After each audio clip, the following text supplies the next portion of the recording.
Hello friends, welcome back to my channel. इस part में हम शिवाजी के राजस्व व्यवस्था के बारे में पढ़ेंगे। राजस्व व्यवस्था के बारे में पढ़ेंगे जो हमारा मॉडर्न हिस्ट्री का पार्ट 28 है। तो शिवाजी की राजस्व व्यवस्था। शिवाजी के समय मराठा राज्य का प्रमुख स्रोत भू राजस्व था। मराठा राज्य का प्रमुख स्रोत भू राजस्व था और शिवाजी ने जो भूमि माप के लिए इकाई बनाई थी, यह काठी या मानक छड़ी नामक पद्धति मापक निर्धारित किया था। मतलब एक लकड़ी होती थी, उससे नापा जाता था। काठी जिसको कहा जाता है, उससे नापा जाता था। इस मापक को निर्धारित किया था और 20 काठी लंबा तथा 20 काठी चौड़ा भूभाग 1 बीघा कहलाता था। 20 काठी लंबा तथा 20 काठी चौड़ा भूभाग 1 बीघा कहलाता था और 120 बीघे का भूभाग 1 चावर कहलाता था। 1 चावर कहलाता था। 1 चावर कहलाता था।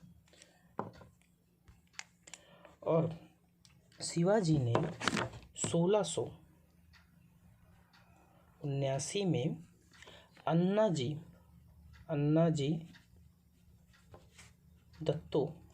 दत्तो के द्वारा कृषि योग्य भूमि के माप एवं भूमि का सर्वेक्षण करवाया। उसके आधार पर उन्होंने भूमि को 3 भागों में बांटा।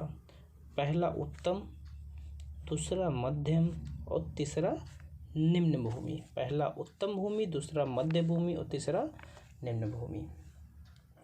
और शिवाजी ने जो भू राजस्व वसूल करते थे, वो भू राजस्व उपज का 33%, मतलब 1/3 भाग भू राजस्व शिवाजी वसूल करते थे। प्रारंभ में 1/3 वसूल करते थे, लेकिन कुछ दिनों बाद, कुछ समय पश्चात उन्होंने कुछ स्थानीय कर को समाप्त किया। उसके बाद भू राजस्व उपज का 40%, लगभग 2/5 भाग वसूल करने लगे। 2/5 भाग वसूल करने लगे। पहले 1/3 भाग, फिर कुछ समय पश्चात 2/5 भाग वसूल करने लगे। और उनका जो भू राजस्व का पद्धति था, मतलब व्यवस्था थी, वो रैयतवाड़ी व्यवस्था पर आधारित थी। रैयतवाड़ी मतलब जो भू राजस्व था वो जमींदारों से वसूल नहीं करते थे, वो डायरेक्ट वो किसानों से लेते थे। उन्हें जमींदारी व्यवस्था बिल्कुल नहीं पसंद थी, देशमुखी व्यवस्था बिल्कुल नहीं पसंद थी, लेकिन उसको समाप्त भी नहीं कर पाए थे। इसलिए उनकी जो व्यवस्था थी, रैयतवाड़ी व्यवस्था थी। वो भू राजस्व सीधे किसानों से वसूल करते थे, मतलब किसान उनको लाकर देते थे भू राजस्व। इनकी व्यवस्था ये थी।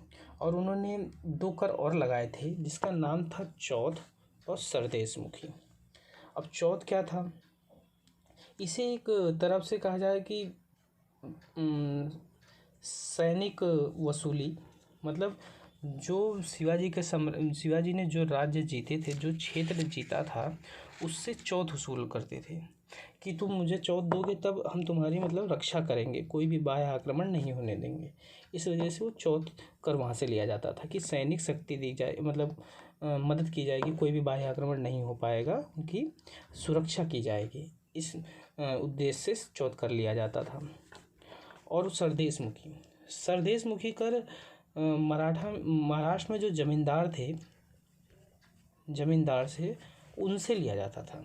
उनसे सरदेशमुखी कर मतलब 1/4 भाग लिया जाता था, और जो चौथ कर 1/4 भाग लिया जाता था, और सरदेशमुखी कर 1/10 भाग लिया जाता था।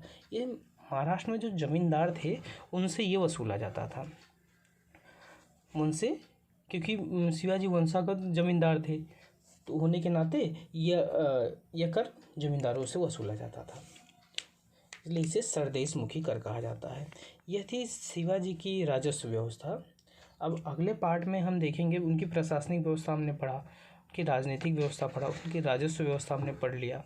अब हम देखेंगे शिवाजी के उत्तराधिकारी कौन कौन थे, वो हम अगले पार्ट से अब देखेंगे। तब तक के लिए जय हिंद, नमस्कार। वीडियो लाइक एंड सब्सक्राइब कर दीजिए।